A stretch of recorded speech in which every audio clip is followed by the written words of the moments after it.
This is Cerebral Cinema. Movies of the Mind.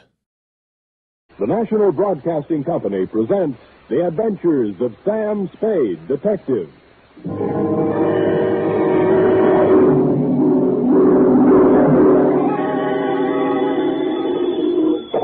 Sam Spade, Detective Agency? Me, sweetheart. Sam! You know you're in all the papers. Don't think I'm happy about it. You were standing on the sidewalk pointing, Mhm. and there's a dotted line running from you to X where they found the body. You mean where they found the last body, F? There were several before it. I know. All those poor people. Tell me, Effie, how many dots were there running from me to where they found the body? Oh, let's see. 1, 2, 3, 6, 12, Sam. That's what I expected. What does it stand for? For 1, 2, 3, 6, 12. Death, F. Oh, no, not really. But definitely. We just got in on the big finish. This is a tale of deceit and intrigue that's strung through many islands and several countries. Yea, through a great many lives. So I am left with no choice but to call it The String of Death Caper.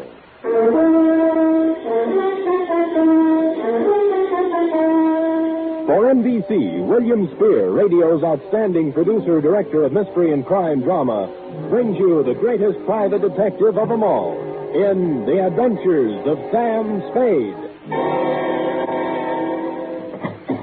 Effie! Sam. Don't shout. How are you, Sam? Oh, I'm all right, I guess. Oh, let me look at you. Yeah. Sam, you need a rest. You've been saying that too many nights. And going around with the wrong people. You don't have to tell me. Well, I have only this to say. If the people I've been going around with lately won't be going around anymore, so don't worry about me. all right, Sam, if you say so. But you look so terrible. Your eyes are bloodshot. Aren't everybody? And your hands are shaking. True, Effie, and here's why. Take it down. You ready? Well, don't make it too gory, Sam. Effie, I am not going to pull any punches. You'll have to take it as it came, the way I did. Date, fill it in. To Lieutenant I.C. Kelsey, Homicide, Detail, San Francisco Police, from Samuel Spade, license number 137596. Subject, The String of Death Caper. Dear Kelsey, it's hard to believe that the events of the past 48 hours all began with the discovery of the oyster, but they did, and they made a marked change in the census figures of several countries. The whole thing was incredible. The most incredible part of it was that I was careless enough to let myself get mixed up in it. The entire seamy saga began 2 days ago when my door opened and a woman walked in. Showgirl, type 7B, tight black skirt, too tight blouse, red alligator shoes, hair overdone in somebody's peroxide oven, you know, that kind of stuff. She chewed gum, of course, and swung a black patent leather handbag. And her charm bracelet was so loaded, I wondered if she could lift her arm. Let's face it, I'm stranded. Really? Where? Where'd you think? Here, right in this town. Oh, my sympathies. Won't you sit down? Thanks. You're a gentleman. Not even so.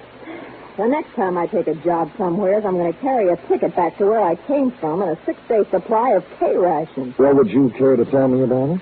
I was doing an act at Brigade Paris when the blow fell. Yeah? They had a big floor show trying to boost business, but it didn't boost, it busted. Oh. The place was padlocked. Likewise, the owner's pocketbook. We were out 2 weeks' salary. We? I was the Olga half of the dance team of Ricardo and Olga. And then? Ricardo, the creep, must have been tipped off, because the night we closed, at the end of his first number, he danced off the floor, out through the stage entrance, and was never heard from again. Well, I always say we're better off without those kind of people around anyway. Not when he buffaloes out with all your savings. I hate him already. Well, I sent a wire to my booking agent for help, and his answer came back something like this. Hmm? Here, they're starving in the streets. At least you got a hotel room to do it in. Pardon? Well, Oh, those agents are a shifty lot. They only like you when you're with them. you're telling me. My rent's up at the end of the week, and after that, who knows?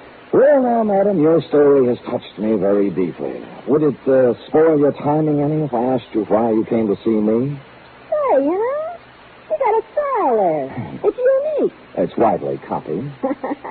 Now, don't flash too much of that repartee and make me forget what I came here for. Just unburden yourself, Olga. No more repartee. The name's Kelly. Kelly Green. Oh. I wouldn't be seen on the street as Olga. Pardon, my mistake. Yeah. I came to ask you to find a guy named Captain Eric Marston. He's somewhere in San Francisco. An army man? He bought that title in a saloon in Tahiti. He's a beachcomber. Tell him Kelly's got some information she wants to sell. Mm-hmm. You can reach me at the Embassy Hotel, 627. See you later, Sam. Just a minute, Kelly. Yeah? I hate to mention this to someone in your position, but there's a fee for my services. Oh, they'll pay you. The kind of information I got he wants real bad. Well, ta-ta.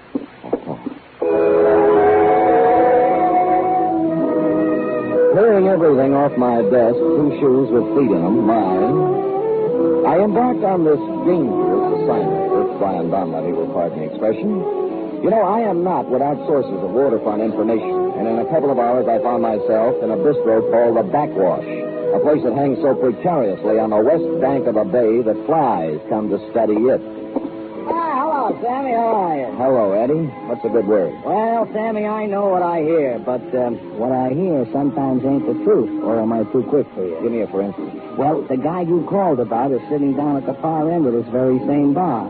At least he calls himself Captain Eric Marston. This is what I hear from my side of the bar. But whether he is or not what he says he is only something that can be verified by investigation. Or am I too quick for you? I'd have another pint of beer, bartender. Let me buy. Sure. You can buy me drinks all night. But don't make the mistake of trying to get me drunk. Make it 2, will you, Eddie? Hi, Sam. Sam. That means he knows you. You're okay by the house. Well, then you're okay by Captain Marston. There you are, 2 beers. What's the rest of it, Sam? Spade. Yeah. Well, I'll tell you something about you, Sam Spade. You didn't come here to drink with me. You came to talk. Next week over in a booth? That's a good idea. Right. Yeah. Now I'm ready to listen. Do you know Kelly Green? Kelly? The dancer? Yeah. Why, every blasted sailor in the Orient knows Kelly. Let me see now. The last time I remember her, she was dancing on a table in Singapore for some Dutch officer. Yeah, she's in town right now. She said she has some information you're going to buy. I'll bet she has. You a friend of hers? Since this morning. Oh, that's long enough for me. Now, what are you?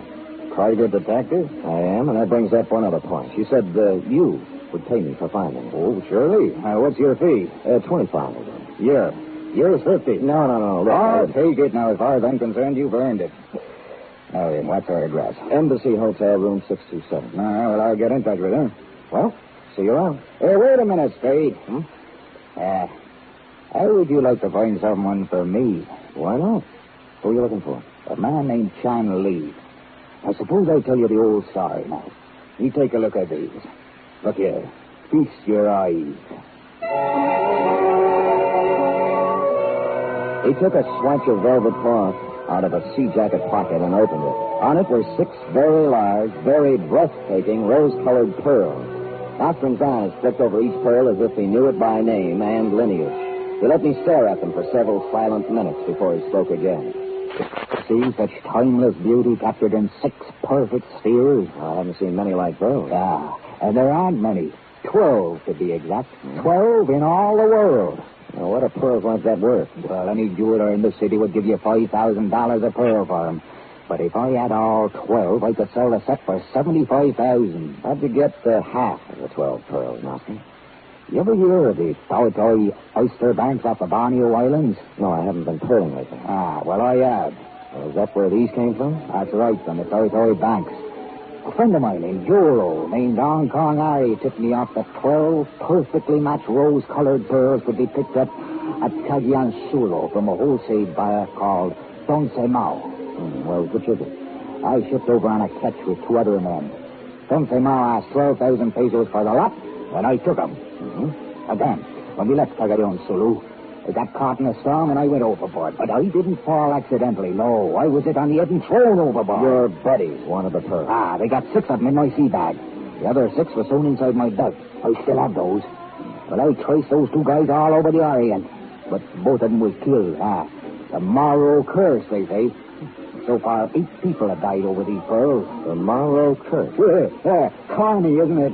Yes. Anyway, the rumor is that the other 6 pearls have found their way to San Francisco, and that a man named Chan Lee knows about them. Oh, he's been here 48 hours, and I haven't found him. Well, what do you plan to do when you find him?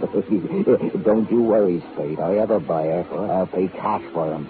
All right, I'll give you $50 worth of looking for Chan Lee. Now, where can I get in touch with you? You in the book? Yeah. Then I'll find you. Just one thing, Spade. If Kelly likes you, you must be straight. Here, take a pearl. Now, wait a minute, Master. You just said each one of these pearls is worth $5,000. $7,500 to me, but I want to play it this way. Now, if you find Chan Lee, you ask him if he knows me, and ask him if he knows about the pearls. Now, maybe he won't talk to you, so if he doesn't, just show him the pearl, and then walk out. He'll fall all over himself to find me. Well, you know best. I assume no responsibility for this pearl, right?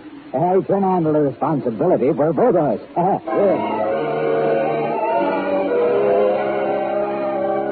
Harry Ching, a friend of mine who has his ear to the Oriental grounds, put down his mother tongue edition of that great Chinese detective, Shylock Holmes, and directed me to a little food store just off Grand Street. There were a number of people in the store looking at merchandise. My man was small and fat and behind the counter. Good afternoon. May I assist you? Chan Lee? Oh, no. My name is Nguyen. Harry Ching told me Chan Lee would be here. Oh, before my name Nguyen, my name Charlie. The personal reason for change. You understand? Not fully, no, but I'm not here to inquire about that. Oh. Tell me, do you know a man named Captain Eric Marston? No. Never hear name Captain Marston. With his big, red-pointed beard, rough. Registered? Sorry, no. Ever hear of the rose-colored pearls of Powhatan? You joke. Why you talk pearl with me, yes? I do Chinese food, not beauty. Well, I might have the wrong Chan Lee, but do you know anything about pearls? Oh, I can tell good pearl from bad pearl. My uncle was pearl trader. Well, take a look at this. Let me see. Well, don't put it in your mouth. Just dip it to test skin. Oh, yeah. Sure, you joke with me. Joke about what? I know where 5 more are, just like that, worth $5,000 a piece. Somebody pull your leg. This pearl, Japanese culture pearl, artificial color, worth maybe $5. Really? Next time, don't play joke on Chinese. Lee, you in? Oh, yes. Got me bored.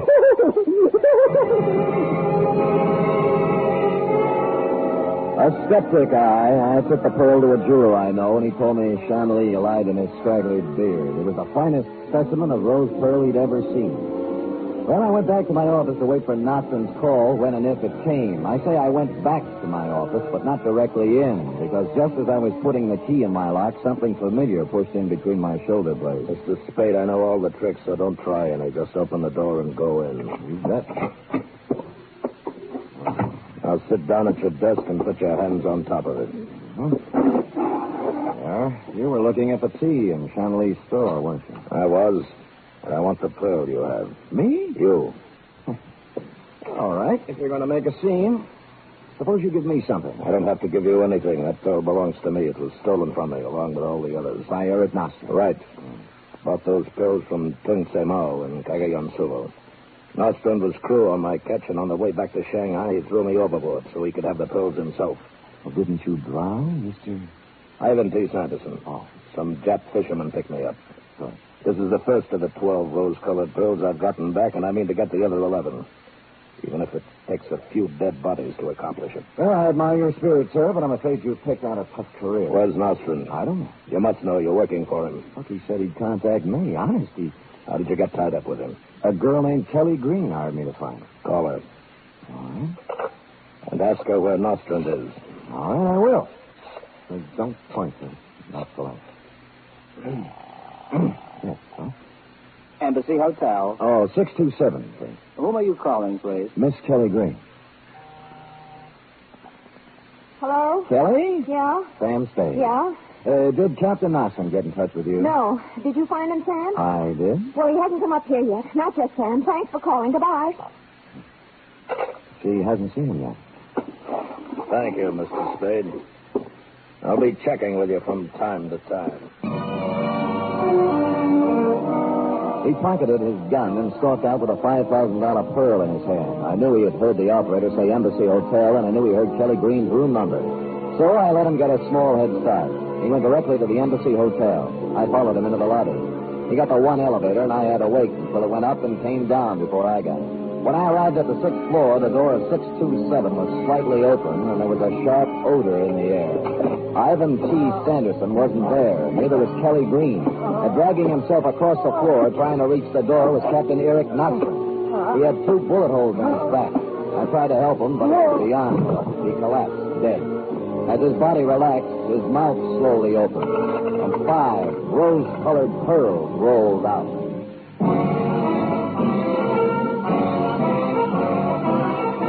You're listening to the weekly adventure of radio's most famous detective, Sam Spade.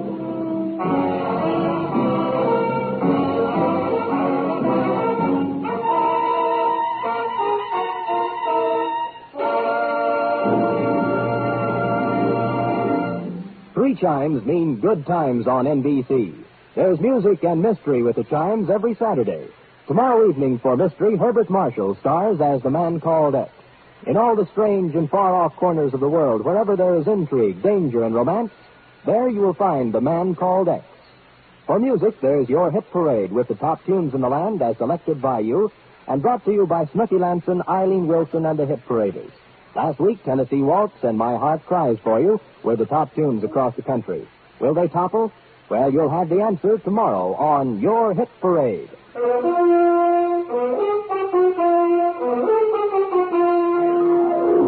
And now back to the String of Death caper, tonight's adventure with Sam Spade.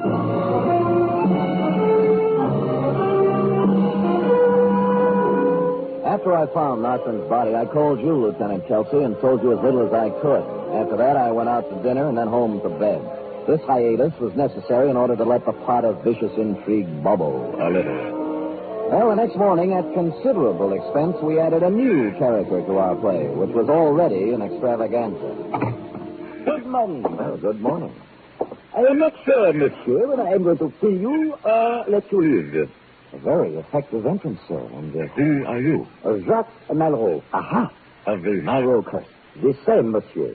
It was reported in the paper that you found the body of Captain Eric Marston in the apartment of a girl named Kelly Green. Well, I'm afraid I just happened to be there. Did you happen to know if anyone found a number of pearls on Marston's body? Well, as far as I know, they didn't. You mean the Tawatawi pearls, don't you? Aha.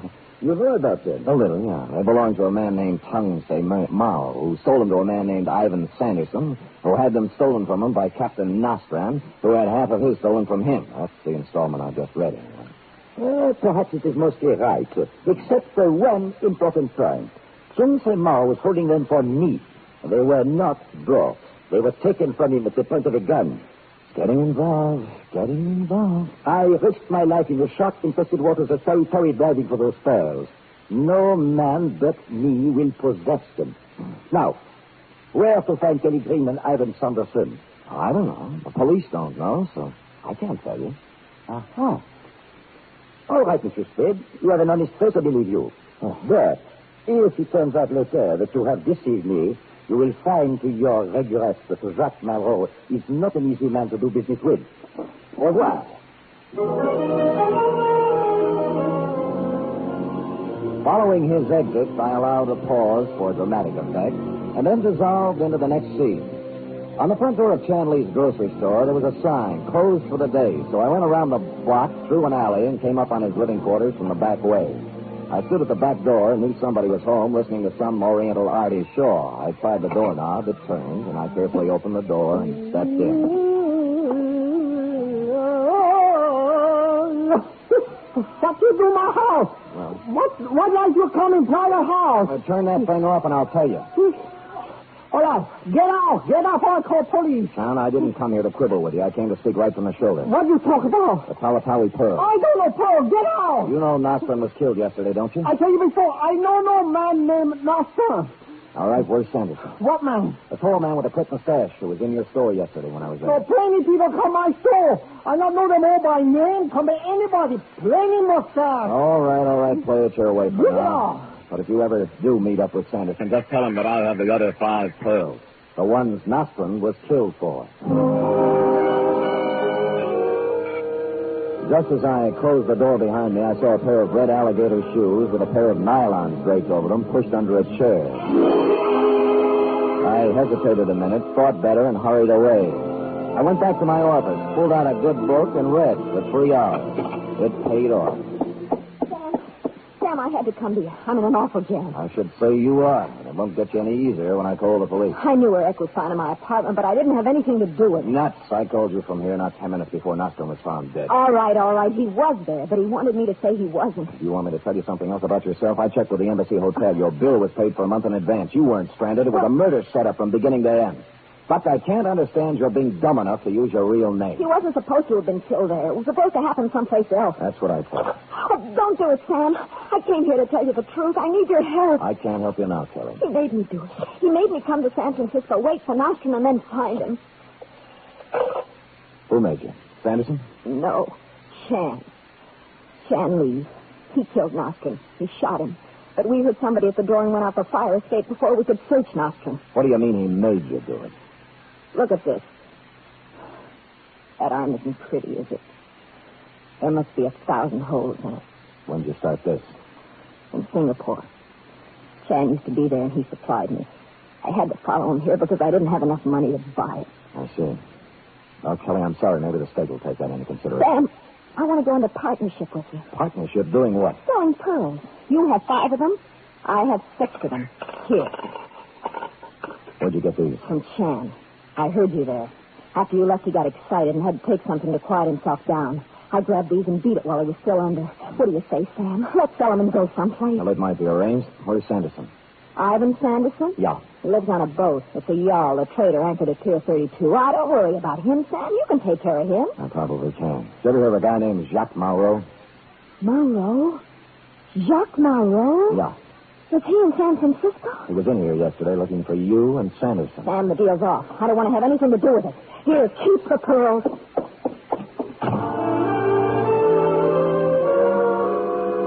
I picked up the 6 pearls and put them in my office safe with the other 5 I'd taken from Nostrum.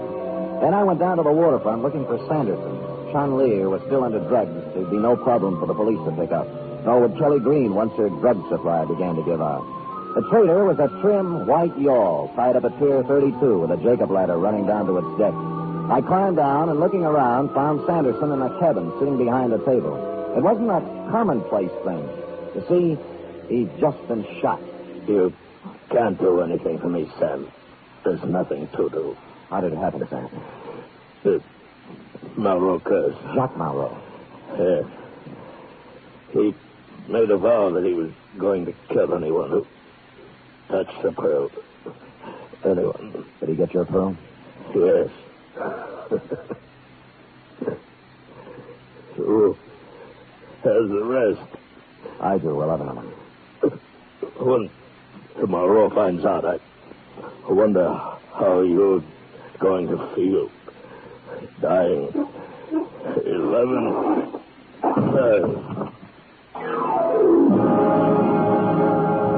That's when I turned the whole thing over to you, Kelsey. I went back to my office, put in a call to your office, and gave you a complete rundown on the case from beginning to end. Who did what and how you might go about finding them. You said you'd be right over to pick up the pearls, but you got there a little late. I had no sooner put down the phone when... All right. You have a pearl. Give them to Chubb, or he will not hesitate to shoot you. The way you did Nostrum? I don't have time for talk. Hurry, get pearls. Okay. They're in my safe here. I don't think I'm going to give you any argument or pull anything clever. It would be too bad if you did. I don't really know who these pearls do belong to, and I don't care much anymore. You can have the worries instead of me. I would be glad to worry about such a treasure. There you are. So here you are. Throw them to me. Catch. Thank you. Now I will go. I advise you against raising outcry. I'm glad to get rid of you. Go and have a long and happy life. Oh, I have been hand-picked by the gods. He was, but for a different reason. He put the pearls in his pocket, and with a little smile of triumph at how easy it had been, he turned and quickly walked out of the office. He even closed the door politely. But outside, he didn't get far. I ran for the hall, firing my .38 out of the holster. Chun Li lay still on the floor. His coat pocket had been turned inside out. Steps were pounding down the stairwell, and I followed. When I hit the sidewalk, he was half a block away and running. I fired at him, and he stopped and fired back. My second one caught him in the chest, and he fell twitching across the sidewalk. I walked right up to him, but it was all over. Jacques Marot was dead. And one by one, 12 of the most beautiful rose-colored pearls in the world were dropping out of his hand, rolling down the gutter and plopping into the sewer, where they belong.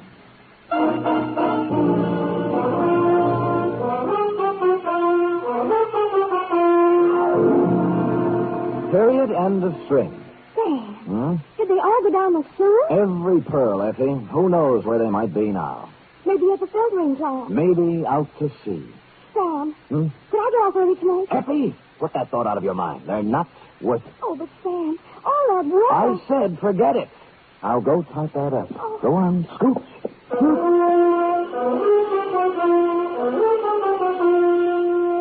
Three chimes mean good times on NBC. There's music and fun in the air tomorrow evening, styled to suit your Saturday night of merriment. Dennis Day brings you songs and comedy in his charming, boyish manner, and then Judy Canova gets together with her frolicsome friends for Mountain Melody and Mayhem, followed by Grand Ole Opry with singing MC Red Foley and his gang. It's a Saturday night of fun designed for you.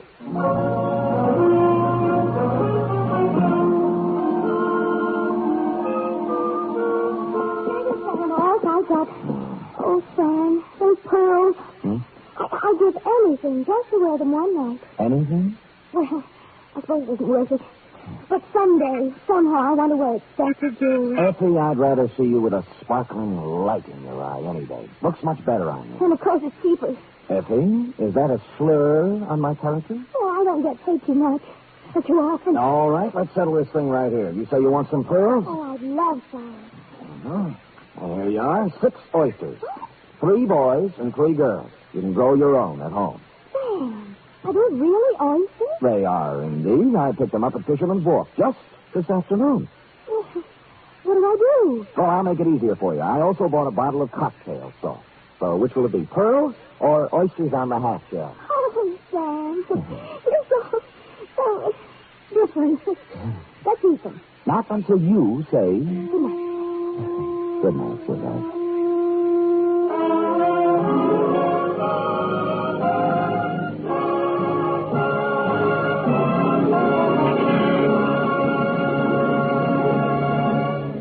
The Adventures of Sam Spade are produced, edited, and directed by William Spear. Sam Spade was played by Stephen Dunn. Lorene Tuttle is Effie. Script for tonight's adventure by John Michael Hayes. Musical scoring by Lud Gluskin, conducted by Robert Armbruster.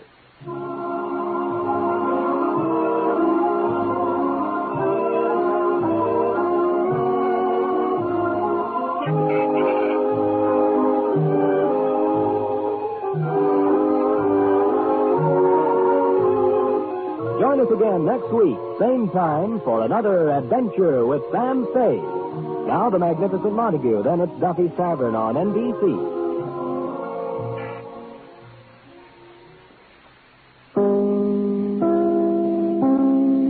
Cerebral Cinema hopes you have enjoyed this movie of the mind.